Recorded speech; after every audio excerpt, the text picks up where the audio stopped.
Good day, everyone. We are the Group 4, and this day we are going to report about the Rule 6 fouls. Now, first, I will define what is foul.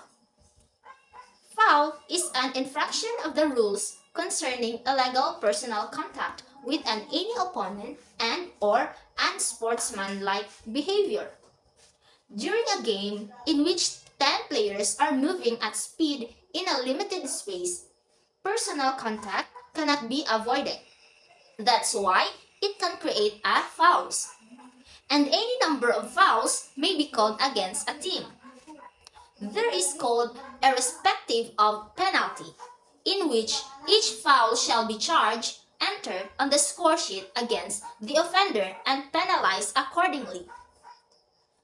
There is a general principle, the contact. First is the cylinder principle. Let us know what is cylinder principle. Cylinder principle is defined as the space within an imaginary cylinder occupied by a player on that floor. It includes the space above the player and is limited to the front by the palms of the hands, the rear by the buttocks, and the sides by the outside edge of the arms and legs. The hands and arms can be stretched in front of the body but not beyond the possession of the feet, with the arms bent at the elbows to raise the forearms and hands. The distance between the feet will vary depending on the person's height.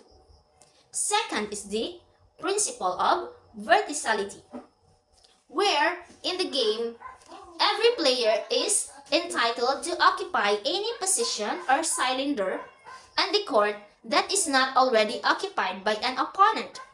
This principle ensures that the player has ownership of both the floor space they occupy and the space above them when they jump vertically within the area. When a player leaves their vertical position or the cylinder and the body contact occurs, they should not be penalized for leaving the floor vertically within their cylinder or for extending their hands and arms above them within their own cylinder. The offensive player, whether on the floor or airborne, is not allowed to initiate contact with the defensive player in a legal guarding position by using their arms to create additional space for themselves or clear out. Next is spreading their legs or arms to cause contact during or immediately after a shot or field goal. Next is the legal guarding position. Legal guarding position, where a defensive player has established an initial legal guarding position when he is facing his opponent and he has both feet on the floor. The legal guarding position extends vertically above him or cylinder, from the floor to the ceiling. He may raise his arms and hands above his head or jump vertically, but he must maintain them in a vertical position inside the imaginary cylinder. Next is the guarding a player who controls the ball. When guarding a player who is in control of the ball, the concepts of time and distance become less relevant. The player with the ball must anticipate being guarded and be prepared to adjust their movement when an opponent establishes a legal guarding position in front of them, even if this happens quickly. The defensive player must establish their initial guarding position without initiating contact. Once this position is established, the defensive player can move to guard their opponent, but must not extend their arms, shoulders, hips, or legs in a way that obstructs the dribbler's path. In a block or charge situation, the following principles should be considered by the official. First is that the defensive player must face the player with the ball and have both feet on the floor to establish an initial legal guarding position. The defensive player can remain stationary, jump vertically, move laterally, or move backward to maintain their initial guarding position. And next is the defensive player may briefly have one foot off the floor as long as the movement is lateral or backward and not directed towards the player with the ball. Next is contact on the torso of the defensive player, in which case the defensive player would be considered as having been in the place of contact first. The defensive player next is may use their cylinder or personal space to caution a blow or avoid injury while maintaining their guarding position. These guidelines help ensure fair and safe play when guarding a player who is controlling the ball. Guarding a player who does not control the ball. A player who does not control the ball is entitled to move freely on the court and take any position not already occupied by another player. Whenever guarding a player who does not control the ball, the elements of time and distance shall apply. A defensive player cannot take a position so near and or so quickly the path of a moving opponent that the latter does not have sufficient time or distance either to stop or change his direction. The distance is directly proportional to the speed of the opponent, never less than 1 and never more than 2 normal steps. If a defensive player does not respect the elements of time and distance in taking his initial legal guarding position and contact with an opponent occurs, he is responsible for the contact. Once a defensive player has established an initial guarding position, he may move to guard his opponent. He may not prevent him from passing by extending his arms, shoulder, hips, or legs in his path. He may turn or place his arm in front of and close to his body, within his cylinder to avoid injury. A player who is in the air. A player who has jumped into the air from a place on the court has the right to land again at the same place.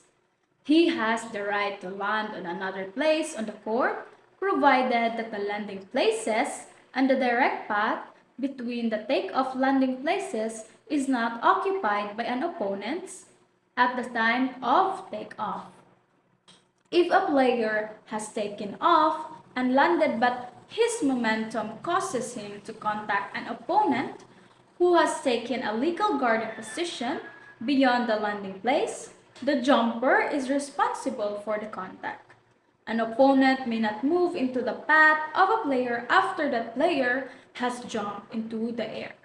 Moving under a player who is in the air and causing contact is usually an unsportsmanlike foul, and in certain circumstances may be a disqualifying foul. Screening, legal and illegal. Screening as an attempt to delay or prevent an opponent without the ball from reaching a desired position on the court. Legal screening is when the player who is screening an opponent is stationary inside his cylinder when contact occurs, has both feet on the floor when contact occurs. Good day each and everyone. I am Rachel Simakon Ventura and I am your reporter for today. And my task is going to report the charging. So charging in basketball is illegal personal contact with or without the ball by pushing or moving into an opponent's torso. So the torso is here in the part of the chest, that is the torso. Next is blocking. Blocking is illegal personal contact which impedes the progress of an opponent with or without the ball. A player who is attempting to screen is committing a blocking foul if contact occurs when he is moving and his opponent is stationary or retreating from him. So, when you are screening someone, you are considered in blocking foul. Or when you are moving your opponent and he or she, because basketball is pwede na ang bai, he or she is in stationary mode or retreating from him, and you move him or her, you are considered blocking foul. Now, if a player disregards the ball, faces the opponent, and shifts his position as the opponent shifts, he is primarily responsible for any contact that occurs unless other factors are involved. The expression unless other factors are involved refers to deliberate pushing, charging, or holding of a player who is being screened. It is legal for a player to extend his or her arms outside his cylinder in taking positions on the floor, but they must be moved inside his cylinder when an opponent attempts to go by. If the arms or elbows are outside his cylinder and contact, it is blocking or holding.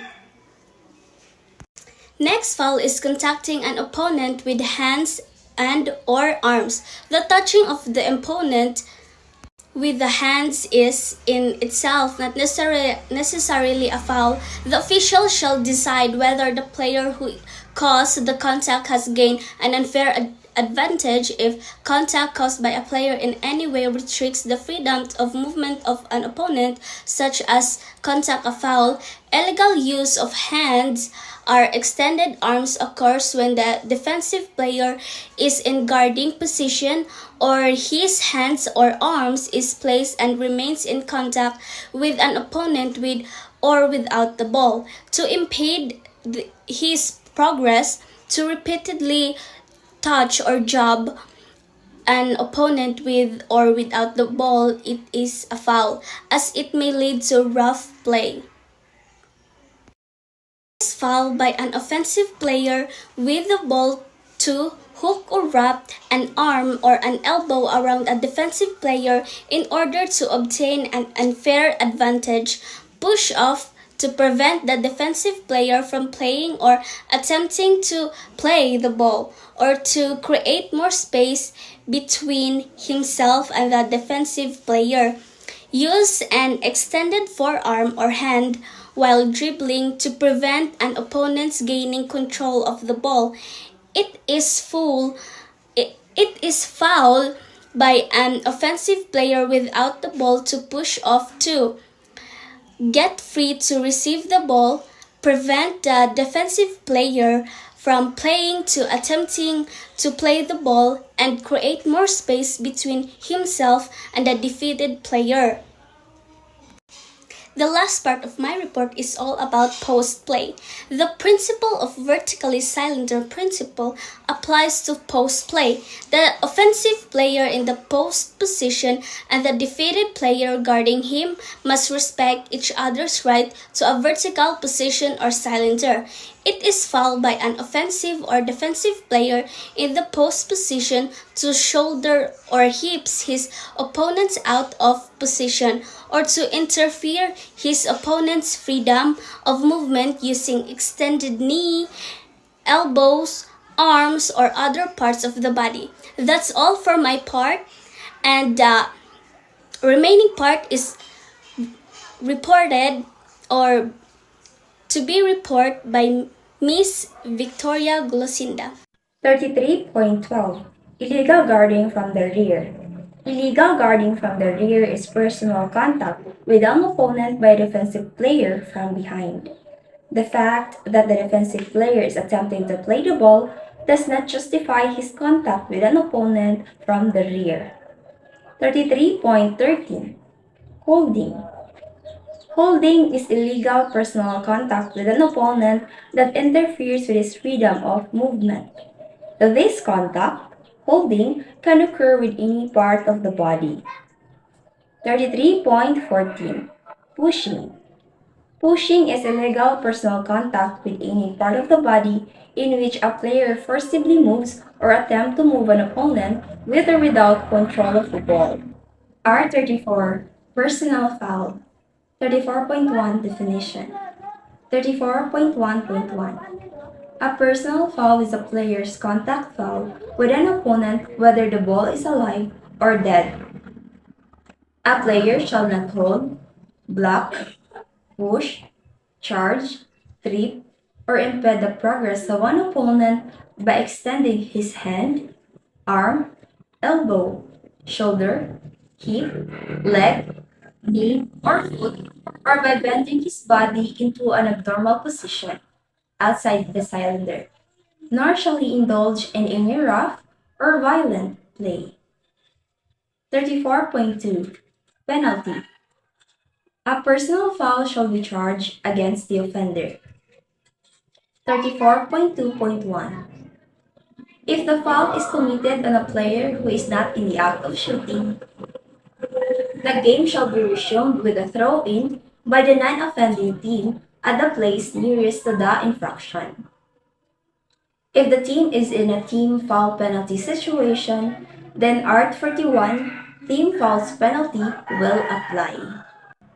34.2.2 If the foul is committed on a player in the act of shooting, that player shall be awarded a number of free throws as follows.